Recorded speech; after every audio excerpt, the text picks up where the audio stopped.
حضرت سیدنا عبدالصمد بن معقل رحمۃ اللہ علیہ سے منقول ہے، میں نے حضرت سیدنا وہب بن منبہ رحمۃ اللہ علیہ کو فرماتے ہوئے سنا، بنی اسرائیل کا ایک نوجوان تخت شاہی پر متمکن ہوا۔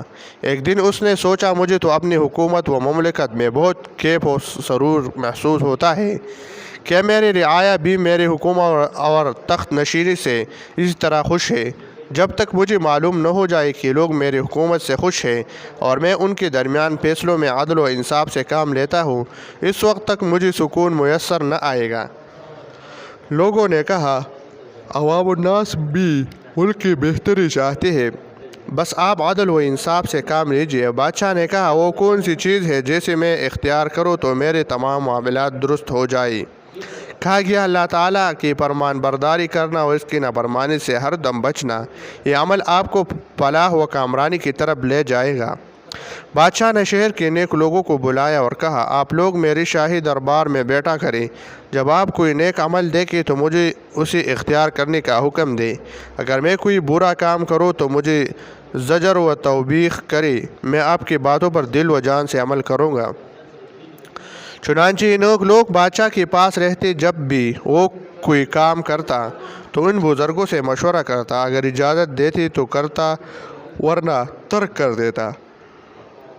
اس طرح اس کے ملک میں امن و امان قائم ہو گیا، وہ ملک ہر طرح سے مضبوط و مستحکم ہو گیا۔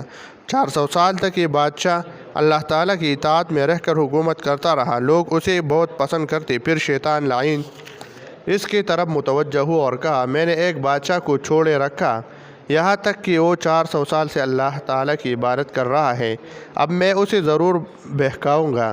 چنانچہ شیطان اس بادشاہ کے پاس انسانی صورت میں آیا، بادشاہ اسے دیکھ کر خوفزدہ ہو گیا، پھر ڈرتے ہوئے پوچھا، تو کون ہے؟ کہا، میں ابلیس ہوں، اگر خیریت چاہتے ہو تو بتاؤ کہ تم کون ہو؟ بادشاہ نے کہا، میں آدم علیہ السلام کی اولاد میں سے ہوں۔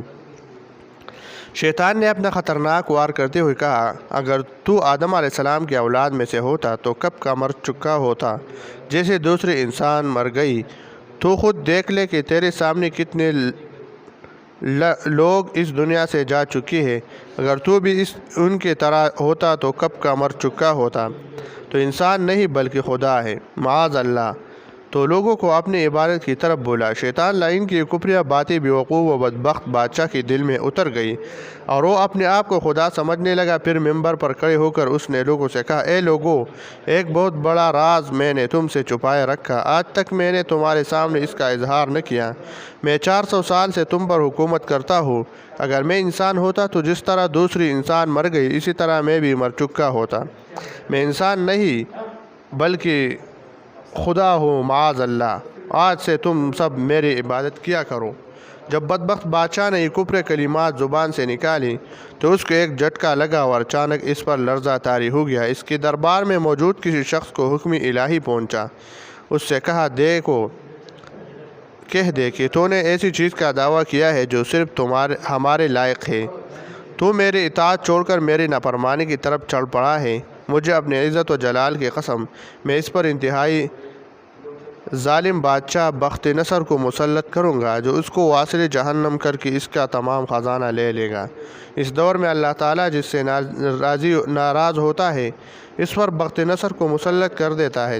بادشاہ کبریہ کلمات بک کر ابھی ممبر سے اترنے میں بھی نہ پایا تھا کہ اس پر بخت نصر کو مسلط کر دیا گیا۔ اس نے بخت نصر و نامراد بادشاہ کو قتل کر کے اس کے خزانوں پر قبضہ کر لیا۔